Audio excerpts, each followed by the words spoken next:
একবার কি হলো, সারা বছর গায়ে হাওয়া লাগিয়ে ঘুরে বেড়ানোর পর পরীক্ষার যখন আর মাত্র 7 দিন বাকি, তখন বুদ্ধুরামের হুঁশ ফিরল যে ওর তো কিছুই পড়া হয়নি।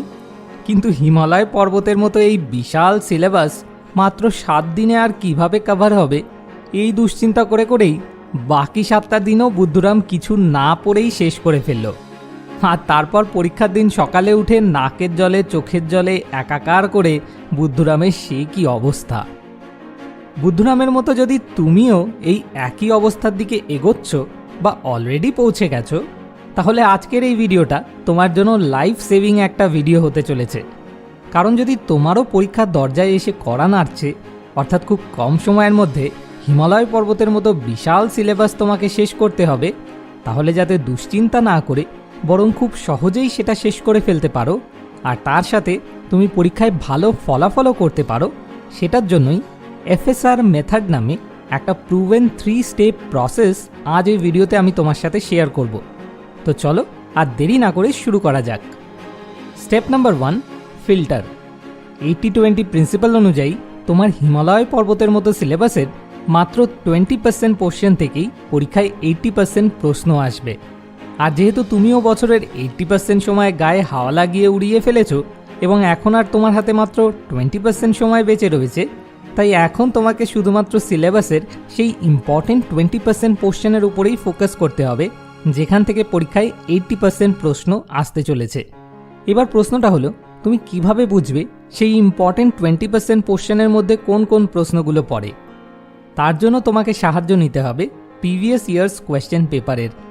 মোটামুটি বিগত 5 থেকে 10 বছরের প্রিভিয়াস ইয়ার্স কোয়েশ্চেন পেপার জোগাড় করার পর, আর যদি সেটা কোনোভাবেই জোগাড় না করতে পারো, তাহলে তোমার টিচারকে বলে প্রতিটা চ্যাপ্টারে শুধু ইম্পর্টেন্ট কোয়েশ্চেনগুলো স্টার মার্ক করে নিয়ে এই সময় টিচারকে বলবে কোনো কোয়েশ্চেন যত বেশি ইম্পর্টেন্ট সেটার পাশে ততগুলো করে স্টার মার্ক দিতে। তারপর তোমাকে একটা খাতা তৈরি করতে হবে। এই খাতাটাই তোমার জন্য লাইফ সেভিং হতে চলেছে। তুমি চাইলে খাতার উপরে বড় বড় করে হেডিং দিয়ে নিতে পারো লাইফ সেভিং নোটবুক।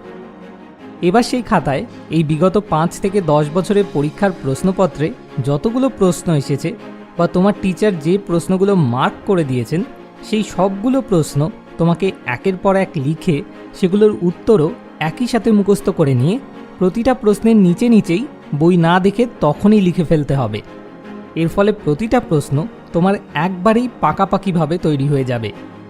এই কাজটা করার সময় তুমি দেখতে পাবে কিছু কিছু প্রশ্ন এরকম থাকবে যেগুলো একাধিকবার বিভিন্ন বছরের পরীক্ষার প্রশ্নপত্রে তুমি খুঁজে পাবে। এরকম যে প্রশ্নটা যতবার তুমি প্রশ্নপত্রে খুঁজে পাচ্ছ, সেই প্রশ্নটার পাশে তোমার খাতায় ঠিক ততগুলো স্টার মার্ক দিয়ে চিহ্নিত করে রাখবে। এতে করে যে প্রশ্নটার পাশে যত বেশি স্টার মার্ক থাকবে, তুমি বুঝতে পারবে সেই প্রশ্নটা হলো এক্সামিনারদের তত বেশি পছন্দের।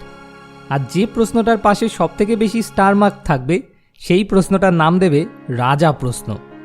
এই রাজা প্রশ্নের উত্তরটা তোমাকে মোটামুটি জলে গুলে খেয়ে হজম করে ফেলতে হবে। এভাবে সবার প্রথমে তোমাকে পুরো সিলেবাসটাকে ফিল্টারিং করে নিতে হবে। Step 2, schedule. ফিল্টারিং শেষ হওয়ার পর তুমি হয়তো দেখলে কোনো একটা বিষয়ে তোমার খাতায় মোট 100টা কোয়েশ্চেন জড়ো হয়েছে, আর তোমার হাতে হয়তো সময় রয়েছে আর 4 দিন। তাহলে তোমাকে প্রতিদিন সেই বিষয়ে 25টা করে কোয়েশ্চেন রিভাইজ করতে হবে। Step number 3, revise. কোনো একটা বিষয়ে যদি তোমার লাইফ সেভিং খাতায় মোট 100টা কোয়েশ্চেন জড়ো হয়, তাহলে তুমি দেখবে 80-20 প্রিন্সিপাল অনুযায়ী সেই 100টা কোয়েশ্চেনের মধ্যে 20টা কোয়েশ্চেন এরকম থাকবে যেগুলোর পাশে একাধিক স্টার মার্ক থাকবে। তো সেই 20টা কোয়েশ্চেন হলো মোস্ট ইম্পর্টেন্ট কোয়েশ্চেন, মানে ওই রাজা মন্ত্রী সেনাপতি এইসব আর কি। তাই তোমাকে সেই 20টা কোয়েশ্চেন সবার আগে রিভাইজ করে একদম নিশ্চিত পাকাপাকিভাবে তৈরি করে নিতে হবে।